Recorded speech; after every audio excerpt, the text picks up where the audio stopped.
It's 4 o'clock in the morning. It's breakfast time, still at home. It's like doing an Ironman, this. At least there's no swimming involved. Prépare-vous pour le décollage massif.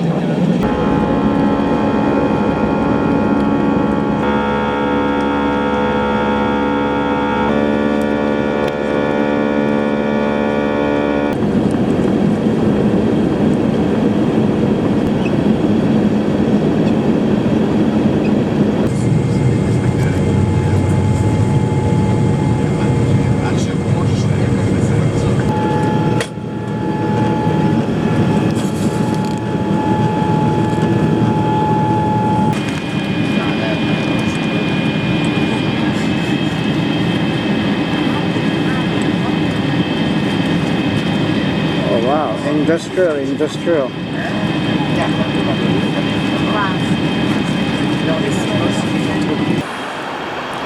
Interesting place, Lima. Down there you've got the beach, and up the top you've got where people live. And in the middle you've got a multi-lane highway with no obvious crossing points. So yesterday was a 2-hour wait, then a 9-hour bus ride out of Lima all the way down to somewhere very south in Peru. We're next to this Inca temple thing, and down there you can see the bivouac number 1, where we've been doing all our registration, all our paperwork, and where there's the start for tomorrow's first stage. So on the right you can see all the tents.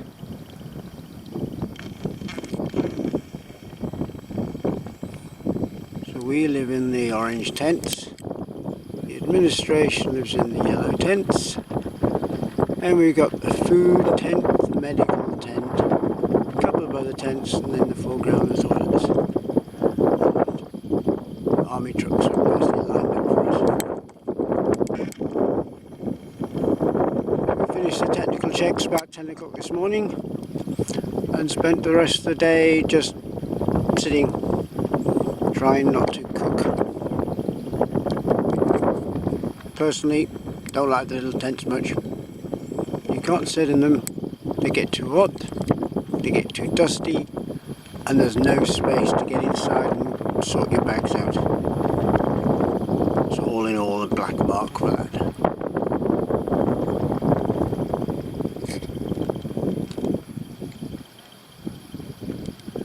Anyway, just one day of lazing around, and tomorrow up at the crack of dawn, breakfast and go.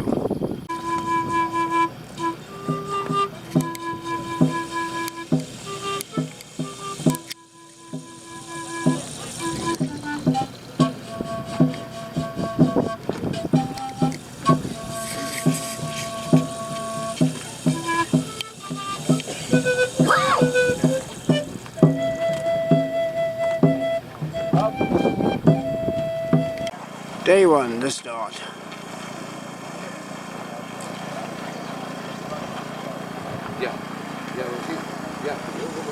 Everyone milling around.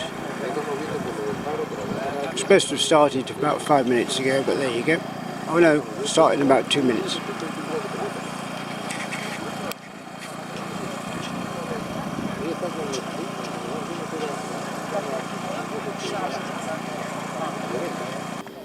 Day 2, so this was bivouac number 2. Just going down to the start. Sí, atención corredores. Buenos días, corredores. I was in no state at all last night to make videos, unfortunately. Queremos salir lo más puntuales posibles a las 7 de la mañana. At 7. We'll wait till he's finished talking. So yes, yesterday was a bit of an epic. But, bit of a mess with water at checkpoints. It wasn't very clear what the next stage was supposed to be like, so I only took 1 bottle instead of 2, and the next stage was really hard, and I ran out of water and got dehydrated and all that stuff. So there we go, stage 1 done, only a few more to go. So today 42k up the hills, we'll see how we go. just get myself over to the start and off we go. So this is it. This is your extreme sightseeing, wandering through the desert. It's not bad. The sand's not so soft, so on the as in it's reasonably hard. So it's not actually too bad to walk through.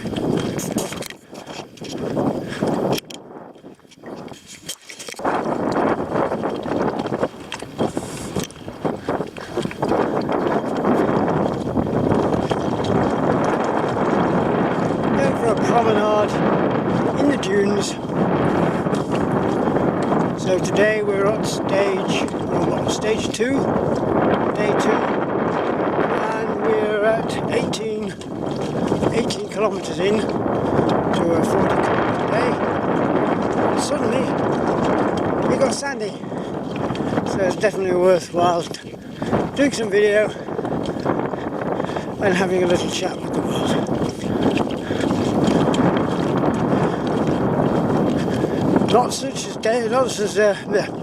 Not as desperate as the river sand yesterday, which was really soft and really was like wading through treacle. This stuff's actually quite solid, and if I didn't have 12 kilograms on me, I would definitely be jogging along.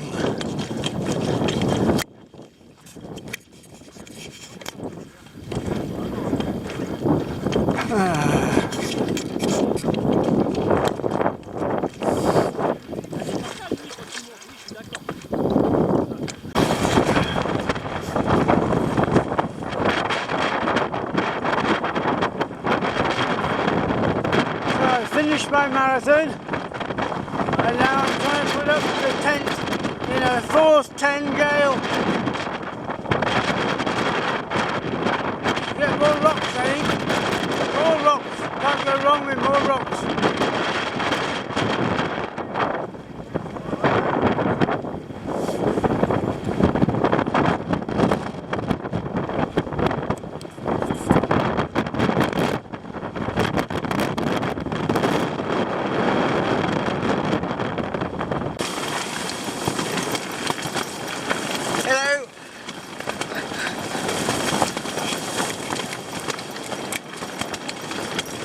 So I'm inside the tent, holding it up with my head, because if I move my head it all falls down. Gonna get some, try and get some food now.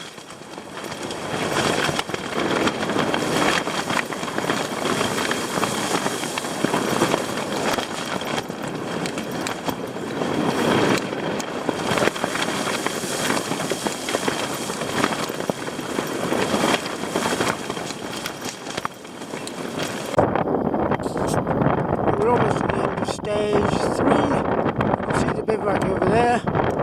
Just got to get down this. There we go.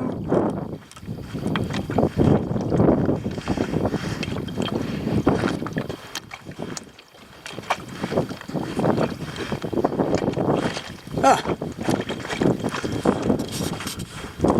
Now we're going to go up this one. That wasn't too bad, was it? Whew, nearly home.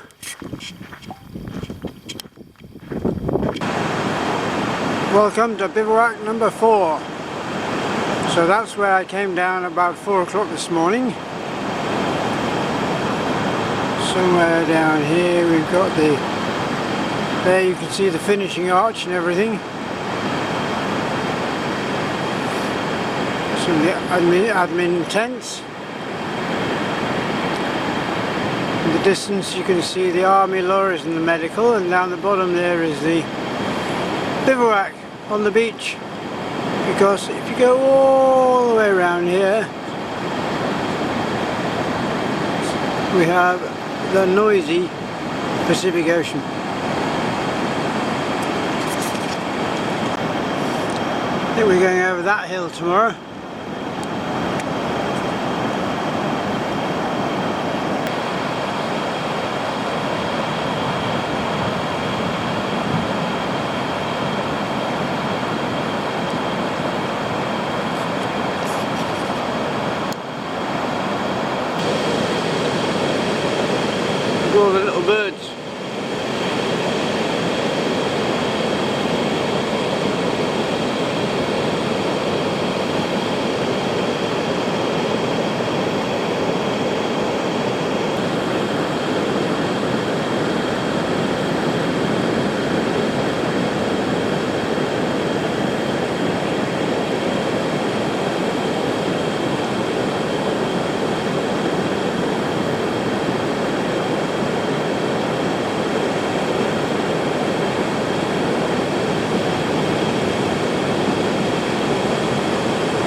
Well, I'm back, did it, got a rather nice finisher's medal, rather nice finisher's t-shirt, hat, Marathon des Sables Peru hat,